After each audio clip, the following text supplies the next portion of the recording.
இந்த நூல் அறிமுகத்தில் முக்கியமான ஒரு நூலை பற்றி உங்களுடைய சில பல கருத்துக்களை சொல்ல விளைகிறேன். நூலின் பெயர் புதிய பாரதம் என்னும் கோணல் மரம். இதை எழுதியவர் பரக்கல பிரபாகர். இவர் லண்டன் ஸ்கூல் ஆஃப் எக்கனாமிக்ஸ் மற்றும் ஜவஹர்லால் நேரு பல்கலைக்கழகம் ஆகிய கல்வி நிறுவனங்களிலே பயின்றவர். ஆந்திர அரசாங்கத்தினுடைய தொழில்நுட்ப ஆலோசகராகவும் ஆந்திர அமைச்சரவையில் அங்கமும் சில காலம் வகித்தவர். எழுத்தாளர், ஆய்வாளர், கருத்து கணிப்பாளர், பல்வேறு கருத்துக்களை மிக தைரியமாக அரசை எதிர்த்து சொல்வதிலே முன்னின்று நிற்கக்கூடியவர். மிட்வேக் அப்படின்ற சேனல், யூடியூப் சேனல், அந்த யூடியூப் சேனலில் அவர் பேசிய கருத்துக்களெல்லாம் தொகுத்து தான் இந்த நூல் தயாரிக்கப்பட்டுள்ளது. கூடுதலாக ஒரு தகவல், இவர் ஒன்றிய நிதியமைச்சர் திருமதி நிர்மலா சீதாராமன் அவர்களுடைய கணவர். இந்த நூலை மொழிபெயர்த்தவர் நமக்கெல்லாம் மிக அறிமுகமான பத்திரிகையாளர் ஆர் விஜயசங்கர். அவர் தமிழிலும் ஆங்கிலத்திலும் பல்வேறு கட்டுரைகளெல்லாம் எழுதி புகழ்பெற்றவர். திராவிட அரசியல், லத்தீன் அமெரிக்க அரசியல், சங்க பரிவாரம் போன்ற தலைப்புகளில் பல்வேறு கட்டுரைகளை எழுதியவர். இவருடைய கட்டுரைகள் எல்லாம் தொகுக்கப்பட்டு அத்திப்பழங்கள் இன்னமும் சிவப்பாய் இருக்கின்றன என்ற பெயரில் தொகுக்கப்பட்டிருக்கிறது. மிக பிரசித்தி பெற்ற மொழிபெயர்ப்பான ஏஜி நூராணி அவர்கள் எழுதிய RSS ஒரு அச்சுறுத்தல் என்ற அந்த புத்தகத்தை மொழிபெயர்த்தவர். ஃப்ரண்ட் லைனில் ஆசிரியராகவும் இந்தியன் எக்ஸ்பிரஸில் ஆசிரியர் குழுவிலும் பணியாற்றியவர். முதலிலே அவர் மோடி வர்சஸ் மோடி என்ற முதல் அத்தியாயத்திலே நம்முடைய பிரதம மந்திரி மோடி அவர்களை பற்றிய ஆரம்ப காலத்தில் இவ்வளவு அமைதியாக இருந்தவரா என்று ஆச்சரியப்படும் அளவுக்கு அதில் கட்டுரை எழுதியிருக்கார். நூலாசிரியர் ஒவ்வொரு வருடமும் சுதந்திர தின உரையை, பிரதமருடைய சுதந்திர தின உரையை தவறுவதே இல்லை. அவர் வெளிநாட்டில் இருந்தாலும் இந்திய தூதர் அலுவலகத்திற்கு சென்று பிரதமருடைய சுதந்திர தின உரையை கேட்பார். பிஜேபி ஆட்சிக்கு வந்தவுடன் 2014 முதலாக பிரதமர் மோடி கோட்டை கொத்தளத்தில் கொடியேற்றி பேசுகிறார். அந்த பேச்சை கவனித்தீர்கள் என்றால் இப்போதுள்ள பேச்சு மாதிரியே இருக்காது. மிகவும் அமைதியாக, ஒரு நல்லிணக்கமாக, எல்லோரையும் அரவணைத்து பேசுகின்ற பேச்சாக இருக்கும் அது. இப்போது நீங்கள் அந்த உரையை கேட்டீர்களானால் இவரா இப்படி பேசியிருக்கார் என்ற அளவுக்கு அவர் பேசும். 2014 சுதந்திர தின உரையில் அவர் பேசுகிறார், நாம் பிரம்மாண்ட வளர்ச்சி அடைந்திருக்கிறோம். அந்த வளர்ச்சிக்கு காரணமாக இருக்கின்ற முன்னாள் பிரதமர்கள், முன்னாள் கட்சிகள், முன்னாள் அரசாங்கங்கள், இவர்களுக்கெல்லாம் நான் நன்றி சொல்ல கடமைப்பட்டிருக்கின்றேன் என்று 2014 பேசினார். 2015 பேசும்போது நான் இந்த வளர்ச்சியெல்லாம் செய்ததற்கு காரணமாக இருக்கின்ற அனைத்து கட்சிகளையும் அரவணைத்து செல்வதோடு மட்டுமில்லாமல் இதற்காக காரணங்கள் எல்லாம் அவர்கள்தான் என்பதை பார்க்கும்போது அவர்களுக்கு நன்றி சொல்ல நான் கடமைப்பட்டிருக்கிறேன் என்று 2014, 2015 இந்த 2 சுதந்திர தின உரையிலும் பெரிய அளவுக்கு மாற்றம் இல்லை. 2016 வரும்போது பிக்சரே சேஞ்ச் ஆயிடுது. 14 என்ன சொன்னார்? இவ்வளோ வளர்ச்சி அடைந்திருக்கிறதுன்னு சொன்னார் இல்லையா? 16 பேசும்போது வளர்ச்சியே அடையவில்லை என்று அப்படியே பிளேக் மாற்றி போட்டுறார். ஏன் அப்படி சொல்றார்? ஆசிரியர் கேட்கிறார், ஏன் அப்படி அவர் மாற்றி 2016 பேசுறாருன்னு சொன்னா, இதெல்லாம் செஞ்சவங்கெல்லாம் அவங்கன்னு சொன்னா அப்போ நாம என்ன செஞ்சோம் அப்படின்றத மக்கள் கேட்பாங்க இல்லையா? அதுக்காக அப்படியே பிளேட்டை மாற்றி எதுவுமே நடைபெறவில்லை, நாங்கள் வந்த பிறகுதான் எல்லாம் ஆரம்பிச்சிருக்கிறோம் அப்படின்னு சொல்லி காங்கிரஸ் இதுவரைக்கும் செய்ததை மறைப்பதற்காகவும் காங்கிரஸ்மின் மீது எல்லா குற்றங்களையும் சுமத்துவதற்காகவும் 16 இருந்து அவர் தன்னுடைய திட்டங்களை மாற்றிக்கொண்டார். அதற்கு பிறகு சுதந்திர தின உரைகள் எல்லாமே காங்கிரஸை திட்டுவதும் விமர்சனம் செய்வதும் எல்லாமே நான் தான் செய்தேன் என்ற அளவுக்கு பிஜேபியுடைய ஒரு மிகப்பெரிய பூதாகாரமான வளர்ச்சியையும் காட்டி கொண்டு தான் அதை நம்ம 2016 பொருளாதாரத்திலே கோணல் மரம் கோணலாக இருப்பது போல அரசியலிலும் கோணலாகத்தான் இருக்கிறது என்று அரசியல் பக்கத்தில், பிரதமரினுடைய அரசியல் பக்கத்தில், பிஜேபியினுடைய அரசியல் பக்கத்தில் அவர் ஆராய்ந்து சொல்லியிருக்கிறார். பிஜேபி தான் எல்லா அதிகாரத்துக்கும் வர வேண்டும் என்பதற்காக மக்களால் தேர்ந்தெடுக்கப்பட்ட அரசாங்கங்களை கவிழ்த்து அந்த எம்எல்ஏக்களை தங்கள் பக்கம் இழுப்பதில் சகல தந்திரங்களையும் கடைபிடித்து வருகிறது. உதாரணமாக கோவாவில் 8 காங்கிரஸ் எம்எல்ஏக்களை தங்கள் பக்கம்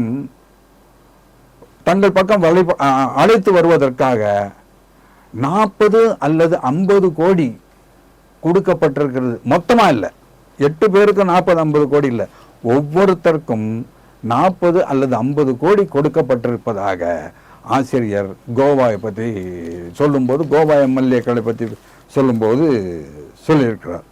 அதே மாதிரி மகாராஷ்டிராவில் சிவசேனாவை உடைத்தது, மத்திய பிரதேசத்தில், கர்நாடகத்தில், எல்லா சகல மாநிலங்களிலும் இப்படி எதிர்கட்சிகளை விலைக்கு வாங்கி அரசாங்கத்தை எப்படி உடைத்தார்கள் என்பதை பற்றியெல்லாம் அவர் சொன்னார். ஹரியானாவில் காங்கிரஸும் மற்ற கட்சிகளும் இணைந்து கூட்டணி வைத்து போட்டியிட்டு கூட்டணியில் வெற்றி பெற்றார்கள். ஆனால் வெற்றி பெற்றவுடன் அந்த கூட்டணியை அப்படியே தங்களுக்கு சாதகமாக மாற்றிக்கொண்டு ஹரியானாவில் பதவி ஏற்ற நிகழ்ச்சிகளெல்லாம் அவர் மிக தெளிவாக அந்த அத்தியாயத்தில் விளக்குகிறார். மோடி அரசு தான் விரும்பியதெல்லாம் அடைய வேண்டும், அதற்காக எதையுமே செய்யக்கூடிய அளவுக்கு அவர்கள் துணிந்து நின்றவர்கள் என்பதை பற்றியெல்லாம் விரிவாக சொல்கிறார். தாங்கள் விரும்பியதை அடைவதற்கு குறுக்கே நிற்பது ஜனநாயகம்தான். அந்த ஜனநாயகத்தை உடைத்து தாங்களுடைய விருப்பத்தை நிறைவேற்றுவதற்கு குறுக்கே நிற்கின்ற எல்லாவற்றையும் கடந்து பாராளுமன்றம் என்பது தாங்கள் அடைய விரும்புகின்ற சட்டங்களை எல்லாம் அடைவதற்கான ஒரு கருவி, அவ்வளவுதான். பாராளுமன்றம் தங்களுடைய இஷ்டத்துக்கு வளைந்து கொடுக்கின்ற ஒரு கருவி, ஒரு அமைப்பு. மற்றபடி அங்கே விவாதமெல்லாம் கிடையாது. விவாதம் என்பதே இல்லாமல் சட்டங்கள் எல்லாம் நிறைவேற்றப்பட்டிருக்கின்றன என்பதுதான் நம்ம பார்த்துட்டே இருக்கின்ற ஒரு விஷயங்கள் தோழர். சட்டம் இயற்றும் உயர்ந்த அமைப்பாக இருக்கின்ற அந்த பாராளுமன்றம் ஒரு காலத்திலே ஒரு உயர்ந்த மதிப்போடு இருந்த அந்த பாராளுமன்றம் நோஞ்சானாக மாறியதற்கு காரணம் என்னவென்றால் பாரதிய ஜனதா கட்சிக்கு கிடைத்திருக்கின்ற மிருக பலம்தான் இதற்கு காரணம். இதை வைத்து பாராளுமன்றத்தை ஒரு நோஞ்சானாக எல்லையற்ற அதிகாரத்தை அடைய எதிர்க்கட்சியினர் மீது வருமான வரித்துறை, இடி, சிபிஐ போன்ற அடக்குமுறை கருவிகளை உபயோகித்து தங்கள் வசம் அவர்களை எல்லாம் இழுக்க வேண்டும் என்ற அந்த எண்ணத்தோடு தனக்கு படியாத எதிர்கட்சியினருக்கு முதல்ல சம்மன் அனுப்பி அவர்களை சிறுமைப்படுத்துவார்கள். முதல்ல சிறுமைப்படுத்திய பிறகு படியவில்லை என்று சொன்னால் கைது செய்வார்கள். கைது செய்து குறிப்பிட்ட காலம் மட்டுமே சிறையிலே அடைப்பது என்ற நிலைமையெல்லாம் மாறி ஒரு நேரமே, ஒரு காலமே இல்லாமல் தொடர்ந்து அவர்கள் சிறையில் இருக்கும்படியான விஷயங்களை தான் அவர்கள் செய்வார்கள் என்பது தான். அதே நேரத்தில் ஆளுங்கட்சியோடு சேர்ந்து விட்டால் அவர்களுக்கு இருக்கின்ற அத்தனை அத்தனை குற்றச்சாட்டுகளும் மறைந்து அவர்களுக்கு மேல் உள்ள வழக்குகள் எல்லாம் முடித்து வைக்கப்படும். ஒன்று முடித்து வைக்கப்படும், இல்லை என்றால் கிடப்பில் போடப்படும். இந்த இரண்டு சூட்சமங்களையும் படித்துக்கொண்டு அவர்கள் அதிகாரத்தை மேன்மேலும் வளர்த்து கொண்டிருக்கிறார்கள் என்பது தான் நம்ம இங்கே பார்க்கிறோம். அடுத்ததாக ஆசிரியர் அறிவியல் துறையில் எப்படியெல்லாம் பிஜேபி ஆதிக்கம் செலுத்துகிறது. அறிவியல் துறையில் அறிவியல் சார்ந்த விஷயங்களில் ஈடுபட்ட அந்த துறை புராண இதிகாசங்களிலே நுழைந்து அறிவியல் சார்ந்த பல்கலைக்கழகங்கள் எல்லாம் புராண நூல்களை வெளியிடுவதற்கான அச்சுறுத்தல், ஒரு நிர்பந்தம் அவர்களிடையே செய்யக்கூடிய ஒரு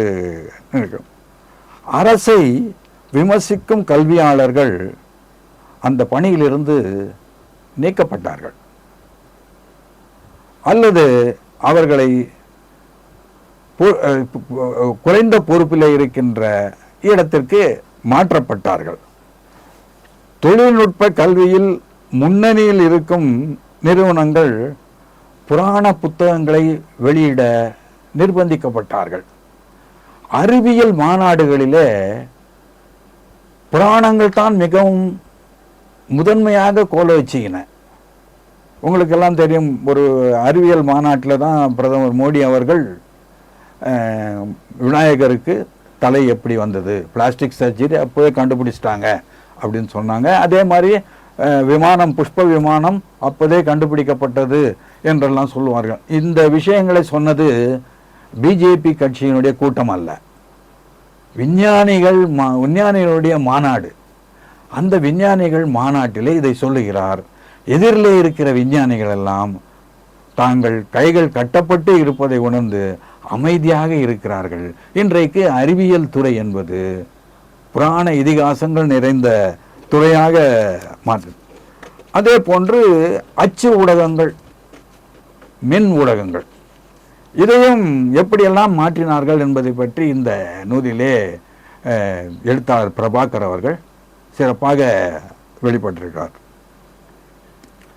அச்சு மற்றும் தொலைக்காட்சி ஊடகங்களில் அரசின் தத்துவார்த்த அரசியலை விளக்கும் நிறுவனமாக அது அந்த நிறுவனங்கள் சேவகம் செய்கின்ற, முதுகை வளைத்து சேவகம் செய்கின்ற ஒரு துறையாக இந்த அரசு மாற்றிவிட்டதை அவர், சில நிறுவனங்கள் மரியாதையாக இன்றைக்கும் கூட இருக்கின்றன, ஆனால் அவை வேகமாக குறைந்து வருகின்றன. எல்லோருமே அரசுக்கு சேவகம் செய்கின்ற நிறுவனமாக ஊடகங்கள் இன்றைக்கு மாற்றிவிட்டன. நமது பொது நீரோட்ட ஊடகங்கள் நடத்தும் செல்வாக்குள்ள சில நபர்கள் கூட அதிகார மையங்களுக்கு அஞ்சி அரசினை கைதட்டி குசிப்படுத்துகிறார்கள். அதிகாரத்திற்கு அஞ்சி அரசினை கைதட்டி குசிப்படுத்துகிறார்கள் என்று சொல்கிறார். ஆளும் கட்சியின் செயல் திட்டங்களுக்கு உகந்தவாறே தொலைக்காட்சி விவாதங்கள் நடத்தப்படுகின்றன. தொலைக்காட்சி விவாதங்களில் அன்றைய மக்களினுடைய பிரச்சனைகள் விவாதிக்கப்படுவதில்லை. குறிப்பாக விளிம்பு நிலை மக்களுடைய பிரச்சனைகள் பற்றி அதில் எப்போதுமே விமர்சிக்கப்படுவதில்லை. அரசினுடைய அதிகாரங்களை விமர்சிக்கின்ற எந்த விவாதங்களும், விவாதத்தில் கலந்து கொள்பவர்கள் அனைத்துமே ஒரு குறிப்பிட்ட பிரிவை சார்பாக இருக்குமாறு விவாதங்கள் நிர்வகிக்கப்படுகின்றன. இணைய ஊடகங்களை பற்றியோ நம்ம சொல்ல தேவையில்லை. இணைய ஊடகங்களில் அரசினுடைய ஆதிக்கம் மேலோங்கி வெறும் பொய் செய்திகளே பரப்புகின்ற இணைய ஊடகங்களாக மாறி இருக்கின்றது. தேவையற்ற விஷயங்கள் தான் நிறைய அதில் வருகிறது. என்ன சரியான செய்தி அப்படி என்பதை நம்முடைய குடிமகன் புரியாமல் தினமும் தத்தளிக்கிறான். 2021 கொண்டு வந்த புதிய இணையதள தொழில்நுட்ப சட்டம், ஒருவர் சட்டத்தில் இருந்து ஒருவர் மீண்டு வருவது நடக்காத காரணம். ஒருவருடைய கட்டுரையோ ஒருவருடைய பேச்சோ இந்த சட்டத்தின் கீழ் அலசி ஆராய்ந்து அவரை சிறைப்பிடிப்பதற்கு மிக எளிதாக இந்த 2021ஆம் ஆண்டு சட்டம் இருக்கிறது என்பதை அவர் இந்த அதிகாரத்தில். அடுத்ததாக மிக முக்கிய தகவல்களை மக்களிடம் சேராமல் தடுப்பதற்கு ஊடகங்கள் முன்னிற்கின்றன. உதாரணமாக விவசாயிகளுடைய தற்கொலை, கோவிட் காலத்தில் ஏற்பட்ட மரணங்கள், புலம்பெயர் தொழிலாளிகளுடைய மரணங்கள், கோவிட் காலத்தில் ஏற்பட்ட வேலை இழப்புகள், இப்படிப்பட்ட விஷயங்கள் எல்லாம் எந்த விவாதத்திலையும் பேசப்படுவதில்லை. அதே காலகட்டத்தில் மருத்துவமனையில் எண்ணற்ற இந்திய மக்கள் இறந்தார்கள். அதை பற்றிய புள்ளி விவரமே எங்கேயுமே நீங்கள் உங்களால் பார்க்க முடியாது. ஆக்சிஜன் இல்லாமல் இறந்தவர்களுடைய விவரங்கள் எதுவுமே இல்லை. புலம்பெயர் தொழிலாளர்களுடைய எண்ணிக்கை ஒரு மாநிலத்தில் எத்தனை பேர் என்ற அந்த விவரமே எந்த மாநிலத்திலும் இல்லை. கேட்டால் புள்ளி விவரம் எதுவும் இல்லை என்று அமைதியாக கடந்து விடுகின்ற போக்கைத்தான் நம்ம பார்க்குறோம். அடுத்ததாக புதிய திட்டங்கள்லாம் வருது. அதை பற்றி அவர் சொல்கிறார். புதிய இந்தியாவில் புதிய திட்டங்களுக்கு பஞ்சம் இல்லை. தினமும் ஒரு புதிய திட்டங்கள் தான். Skill India, make in India, standup India, digital India, ஸ்விட்ச் பாரத், ஸ்மார்ட் சிட்டிஸ், புல்லட் ரயில், கேலோ இந்தியா, ஜன்தன் யோஜனா, ஆத்ம நிர்பார் பாரத், பேட்டி பச்சாவா பேட்டி படாவா, நமாமி கங்கே, சப்கே சாத் சப்கே விகாஸ், சப்கா பிரயாஸ் சப்கா விஸ்வாஸ், ஹர்கர் திரங்கா, அம்ரித் கால், இப்படி சாமாத்தியமான பெயர்கள் எல்லாம் வைத்து அதற்கு பின்புலமாக பஞ்ச வசனங்களை எல்லாம் போட்டு காங்கிரஸை வசை மாறி பொழிவது தான் இன்றைக்கு நடக்கிறது. ஆனால் இந்த உதாரணமாக பேட்டி பச்சாவா பேட்டி படாவா இந்த திட்டத்தை எடுத்துக்கொள்வோம். இந்த திட்டத்தில் 100 ரூபாய் செலவு செய்தால் அதில் 79 ரூபாய் பிரதமருடைய விளம்பரத்துக்காக போகிறது. அதாவது 79%. மீதி 21 ரூபாய் தான் பெண்களுடைய கல்வி, சுகாதாரம் இதற்கு செலவு செய்யப்படுது. விளம்பரங்கள். அதே மாதிரி ஸ்மார்ட் சிட்டி இப்போ பக்கத்தில் இருக்கிற பொன்னேரியை எடுத்துங்க. பொன்னேரி ஸ்மார்ட் சிட்டியில் ஒன்று. அந்த ஸ்மார்ட் சிட்டியில் நீங்கள் பொன்னேரி ஸ்டேஷன்லேருந்து இறங்கிட்டீங்கன்னா வரிசையாக விளம்பரங்கள் இருக்கும். ஸ்மார்ட் சிட்டி பொன்னேரி உங்களை வரவேற்கிறது, ஒரு கிரவுண்டு 1.5 கோடி 1.25 கோடி அப்படின்னு எல்லா கிரவுண்டும் பொன்னேரியில் விற்கப்பட்டது. ஆனால் ஸ்மார்ட் சிட்டிக்காக மதுரை எய்ம்ஸில் ஒரு செங்கல்லாவது வச்சாங்க. பொன்னேரியில் அது கூட கிடையாது. ஆனால் பொன்னேரியில் இருக்கிற எல்லா நிலங்களும் ஸ்மார்ட் சிட்டியினுடைய பெயரை சொல்லி விற்கப்பட்டது என்பது தான் இது.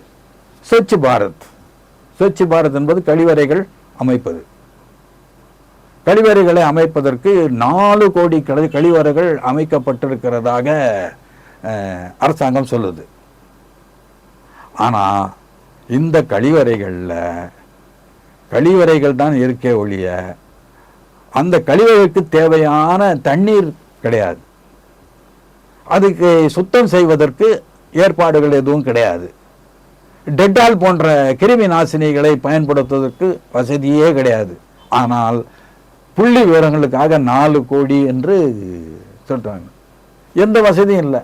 நாகேஷ் ஒரு படத்தில் சொல்லுவார், ஏன் இந்த மாதிரி இருக்கு இந்த நாய் அப்படின்னு. என்ன சார், நல்லா தான் பேர் வச்சு வளர்த்தேன். பேர் வச்ச சரிப்பா, சோறு வச்சியா அப்படின்ற மாதிரி கழிவறை கட்டினாங்களே தவிர அதற்கான தண்ணி வசதிகள் மற்றவர்கள் இல்லை. ஆனால் 4 கோடி கழிவறைகள் இன்றைக்கு